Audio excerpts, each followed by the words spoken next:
Sixers and Wizards is kind of decidedly not interesting to me, unless you still think the Russ Joel Embiid beef will rehash. But what is the biggest thing you're watching for, biggest impression of this matchup, knowing that you've only had, well, let's give the Wizards some credits. They annihilated the Pacers. So you've been thinking about it for more than 2 minutes, but in the 8 minutes you've been thinking about it. Well, assuming that would be the matchup when I was putting notes together for this earlier today, I do only have one note on it, and it's the words are total destruction, and it's Philly in 4. And like my main thing is, it's an oversimplification, but the Wizards are a two-man operation, and both of those guys, I mean, looked better tonight, but I would say both are somewhat compromised. It's unclear to me what's going on with Westbrook. I don't know if they said anything during the broadcast tonight when I was sort of checked out after halftime, but he doesn't look healthy, and he looked just awful in the first game. Beal's hamstring is a thing, but then the real issue to me is that you have Ben Simmons to guard one of them, or whoever the Sixers need him to guard, and then you have Tybal to for the 20-ish minutes he's going to play to just cause problems. I just don't see a way for the Wizards to score consistently, because with Embiid in the paint, that's not an option. Westbrook's not going to play bully ball like he did against the Pacers a little bit tonight. And so I just don't know where the points come from. And then really on the other end, like Daniel Gafford's a nice story, and Robin Lopez is a stalwart guy in the middle, but Embiid's just going to eat everybody up. It's a 1 versus 8. Like I don't know where the intrigue really is beyond how are the Wizards' two best players going to get anything going. I am with everything you said there. If I was to play devil's advocate, where can Washington maybe frustrate Philly? I do wonder if having Daniel Gafford and Robin Lopez I think you probably have to mirror Robin Lopez's minutes with Joel Embiid, or pretty closely, right? I know Daniel Gafford's been great, but I think you'd prefer Lopez on Embiid. I feel like those two can at least provide a facsimile of life's a little bit difficult on Embiid, but just given what he's done on the perimeter, then it's sort of on the lines of, okay, how much does that not work out? I even tried to look at it from the view of Philly's half-court offense, because Washington has defended better defensively over the past 2 months or whatever it's been, but the Sixers and when I looked this up, I knew it was good, but I was surprised it was this high. Their half-court offense, when Simmons and Embiid are on the court this season, the 92nd percentile of efficiency, which is wild. And it sort of debunks what my attempted counterpoint would be. Okay, if you can bog them down a little bit, maybe that gives you a chance. I think the focus that's been paid to, can Philly score in the situations that matter most?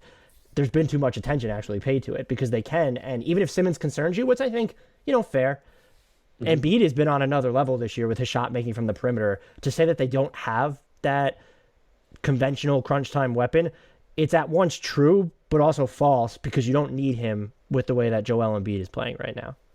Yeah, I think that's really interesting big picture for the Sixers, because like like you said, if you were to have isolated, what's your number one? I probably did this at some point this year. I just can't remember.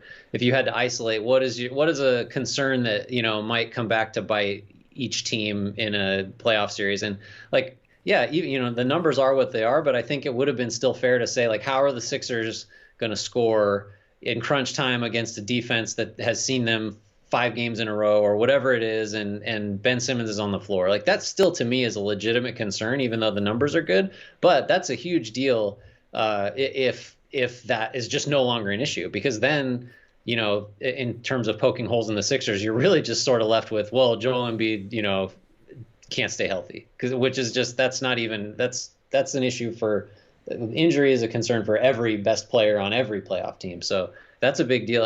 I would say that if the Sixers don't sweep, it's a disappointment. And because the sort of Embiid health issue is always going to sort of hang over the team, if you have to mess around an extra game or 2 against the team you should have just stomped, I think that's significant. So it does behoove the Sixers to just really, not mess around in this series. It's significant, but it's also, they're going to play the Hawks or the Knicks in the second round, so they don't have to worry about Milwaukee or Brooklyn to the conference finals. So they kind of can screw around without there being imminent payback. If they had to face one of those teams next, I would totally agree.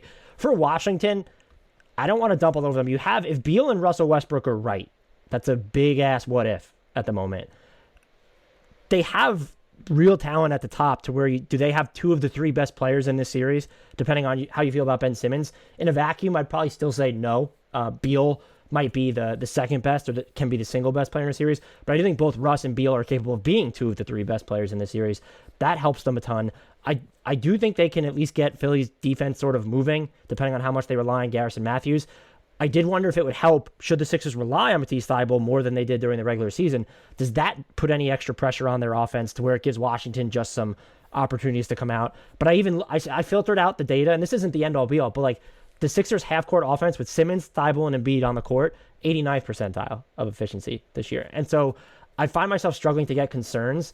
And I wanted to ask you if you had an X factor for this series. I think mine would be for the Sixers, I'd probably throw it as Tobias Harris just in case Simmons can be, I don't know if he's too high profile, but if he gets a little solved a little bit on offense, you're going to need Tobias Harris then to score a ton. And then for the Wizards, is it Rui Hachimura? Like, is he going to have the hardest defensive workload here? I guess you could say it's Robin Lopez or Len or Gafford, or depending on how they split the minutes against Joel Embiid. But who is their best perimeter defender? Is it Isak Bonga? Is it Hachimura? Is it Chandler Hutchinson? Like, that's where we're at. Oh, Raul Neto? Is it him? I don't have an answer for who their best perimeter defender is. I mean, like that's a problem. I do agree with you on Harris though. We didn't even mention him until just now. Like there's a scenario where he wins the Sixers a game. You know, he's not in the conversation as the best third or fourth best player in the series. But if he has like a 36 point, a 36 point game, and that wins the Sixers a game. The Wizards, again, it's a 1 versus 8, so of course this is the case. The Wizards don't have the luxury of their third option or whatever he is relative to Simmons, but sort of an auxiliary player winning them a game. That's just not on the table for them. What would be your prediction for this series?